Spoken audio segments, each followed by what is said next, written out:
ದುರಸ್ತಿದಾರರ ಕ್ಷೇಮಾಭಿವೃದ್ಧಿಗಾಗಿ ಮಂಡ್ಯ ಜಿಲ್ಲೆಯಲ್ಲಿ ಸಂಘವೊಂದು ಅಸ್ತಿತ್ವಕ್ಕೆ ಬಂದಿದೆ. ಮಂಡ್ಯ ಜಿಲ್ಲೆ ಪಾಂಡವಪುರ ತಾಲೂಕಿನ ಮಹದೇಶ್ವರಪುರ ಗ್ರಾಮದಲ್ಲಿ ನಿನ್ನೆ ನಡೆದ ಕಾರ್ಯಕ್ರಮದಲ್ಲಿ ಪಾಂಡವಪುರ ತಾಲೂಕು ಬೋರ್ವೆಲ್ ದುರಸ್ತಿದಾರ ಕ್ಷೇಮಾಭಿವೃದ್ಧಿ ಸಂಘವನ್ನ ಕ್ಷೇತ್ರದ ಶಾಸಕ ದರ್ಶನ್ ಪುಟ್ಟಣ್ಣಯ್ಯ ಅಧಿಕೃತವಾಗಿ ಉದ್ಘಾಟಿಸಿ ಚಾಲನೆ ನೀಡಿದರು. ಈ ವೇಳೆ ಬೋರ್ವೆಲ್ ದುರಸ್ತಿದಾರ ವಾಹನಗಳಿಗೆ ಪೂಜೆ ಸಲ್ಲಿಸಿ ತಮ್ಮ ವಾಹನಗಳ ಜೊತೆ ಪಾಂಡವಪುರ ಪಟ್ಟಣದವರೆಗೂ ಕೂಡ ಜಾಥಾವನ್ನ ನಡೆಸಿದ್ದಾರೆ.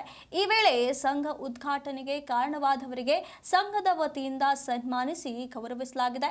ಈ ವೇಳೆ ಮಾತನಾಡಿದ ಸಂಘದ ಅಧ್ಯಕ್ಷ, ಸಂಘಕ್ಕೆ ಸರ್ಕಾರದ ಸವಲತ್ತು ಪಡೆಯಲು ಮತ್ತು ಸಂಘದ ಸದಸ್ಯರಿಗೆ ಸರ್ಕಾರ ವಿವಿಧ ಸವಲತ್ತು ಹಾಗೂ ತಮ್ಮ ಸಂಘದ ಅಭಿವೃದ್ಧಿಗಾಗಿ ಈ ಸಂಘ ಅಸ್ತಿತ್ವಕ್ಕೆ ತರಲಾಗಿದೆ.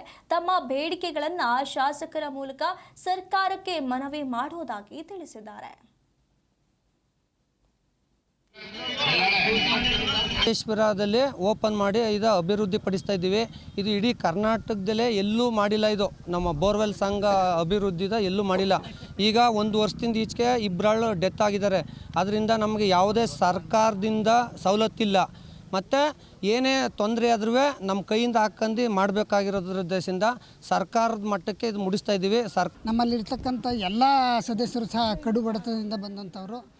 ದುರಸ್ತಿ ಅಂದರೆ ಎಲೆಕ್ಟ್ರಿಕಲ್ ದುರಸ್ತಿ ಅಂದರೆ ಸಾವು ಬದುಕಿನ ನಡುವೆ ಹೋರಾಟ ಮಾಡ್ತಕ್ಕಂಥ ಹುದ್ದೆ. ನಾವು ಯಾವ ಟೈಮ್ನಲ್ಲಿ ಯಾವಾಗ ಏನು ಅನಾಹುತ ಆಯ್ತದೆ ಅನ್ನೋದು ನಾವು ಕಣ್ಣು ಕಾಣದೇ ಇರತಕ್ಕಂಥ ಹುದ್ದೆ ನಿರ್ವಹಿಸ್ತಾ ಇರೋದ್ರಿಂದ ದಯಮಾಡಿ ಇದು ಕಾರ್ಮಿಕ ಇಲಾಖೆಯಲ್ಲಿ ನಮ್ಮ ಸಂಘ ಏನಿದೆ ಅಸಂಘಟಿತ ಕಾರ್ಮಿಕರಿಗೆ ನೀವು ದಯಮಾಡಿ ಸರ್ಕಾರದ ವತಿಯಿಂದ ಏನು ಸೌಲಭ್ಯಗಳು ಬರಬೇಕೋ ಅದನ್ನು ಮಾಡಿಕೊಡ್ಬೇಕು. ಬೋರ್ವೆಲ್ ದುರಸ್ತಿದಾರರ ಸಂಘವನ್ನು ಉದ್ಘಾಟನೆ ಮಾಡಿ ಇವತ್ತು ನಾವು ಈ ಉದ್ಘಾಟನೆಯ ಹಿಂದೆ ನಮ್ಮ ಶಾಸಕರು ಹಾಗೂ ಮಾಜಿ ಶಾಸಕರೆಲ್ಲ ಸೇರಿ ಈ ಉದ್ಘಾಟನೆ ಯಶಸ್ವಿಯಾಗಿ ನಡೆಸ್ಕೊಟ್ಟಿದ್ದಾರೆ. ಹಾಗೂ ಈ ಬೋರ್ವೆಲ್ ದುರಸ್ತಿದಾರರ ಸಂಘದ ಉದ್ಘಾಟನೆ ಕಾರಣ ಏನು ಅಂದರೆ ನಮ್ಮ ಆರೋಗ್ಯಕ್ಕೆ ನಾವೇ ಜವಾಬ್ದಾರರಾಗಿದ್ದೆವು. ಈಗ ಅದನ್ನು ಸರ್ಕಾರದ ಮನವಿಗೆ ತಲುಪಿಸಿಗೋಸ್ಕರವಾಗಿ ಈ ಸರ್ಕಾರದ ಉದ್ಘಾಟನೆ ನಮ್ಮ ಬೋರ್ವೆಲ್